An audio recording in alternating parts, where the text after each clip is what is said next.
নমস্কার বন্ধুরা, আমার ছাদ বাগানে সবাইকে স্বাগত। আজ আমার থাম্বনেল আর টাইটেল দেখে আপনারা বুঝতে পারছেন আমি কি বিষয়ে বলতে চাইছি। হ্যাঁ বন্ধুরা, আমি এই যে শশা গাছ বসিয়েছি, কি সুন্দর হয়েছে শশা গাছগুলো, কিভাবে পরিচর্যা করেছি আর করছি এখনো, সেই সম্বন্ধে আপনাদের দেখাবো। আপনারা এটা দেখার জন্য সঙ্গে থাকুন।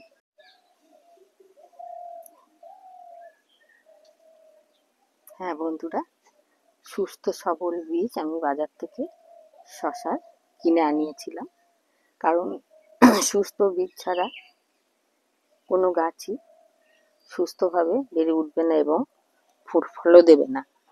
তাই আমি সুস্থ বীজ এনে এই বেডগুলো রয়েছে এর মধ্যে ফেলে দিয়েছিলাম, এরকম করে পাখিতে যাতে না খেয়ে নেয় তার জন্য এরকম করে একটু টিপে পুঁতে দিয়েছিলাম।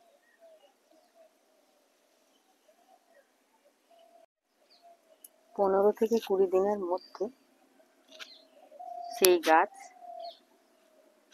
বেড়ে এরকম রূপ নিয়েছে। এখন কত সুন্দরভাবে বেড়ে উঠেছে, আর তার সঙ্গে বৃষ্টিটাও পেয়েছে। এখন খুব বৃষ্টি হচ্ছে তো, সেই জন্য খুব সুন্দরভাবে বেড়ে উঠেছে গাছগুলি।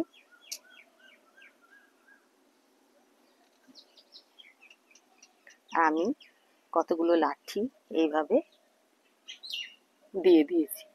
আর আমাদের এখানে ভীষণ হনুর উৎপাত, ওই জন্য আমার ঘেরা আছে, এটা সবজি ফলের বাগান, হনুর জন্য এটা ঘেরা আছে। তবুও ওইখান দিয়ে হাত ঢুকিয়ে খাবে বলে একটু দূরেই রেখেছি এগুলোকে। আর এর মাটি একটু ভিজে ভিজে থাকলে ভালো হয়। আমি ডিমের খোসা দিয়েছি, আর সবজি কাটার পর যে খোসাগুলো গোড়ার থেকে একটু দূরে সেগুলোকে দিয়েছি। আর আমার যে স্পেশাল বোতল আমি আগেও ভিডিও দিয়েছিলাম, সেই স্পেশাল বোতলে এইভাবে কেটে নিয়ে সেই বোতলের মধ্যে আমি একটা তরল সার নিয়মিতভাবে তৈরি করি। এর মধ্যে আছে সর্ষে খোল, মাছের আঁশ, মাছ কাটার পর যেগুলো নাড়ি ভুড়ি থাকে সেগুলো, তারপরে সবজির খোসা, অল্প ডিমের খোসা, বেশি দিই না ডিমের খোসাটা, ফলের খোসা,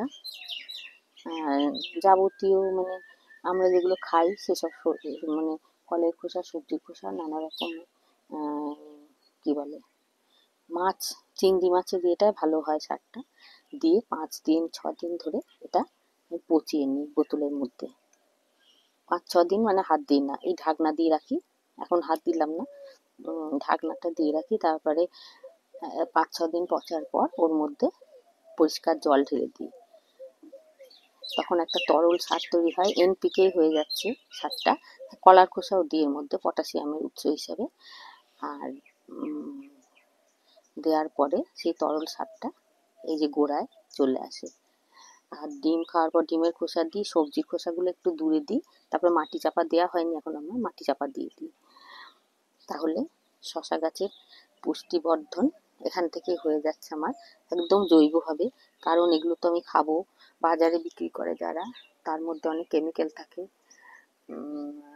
থাকে রাসায়নিক সার থাকে। কিন্তু যেহেতু আমি বাড়িতে এগুলো খাবো, তার জন্য আমি সম্পূর্ণ জৈবভাবে এটা পরিচর্যা করি।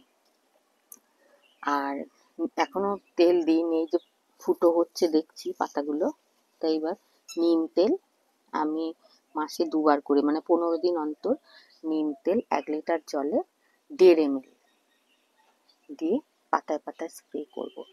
নিম তেলও তো জৈব। এইভাবে আমি এর পরিচর্যা করে চলেছি। আর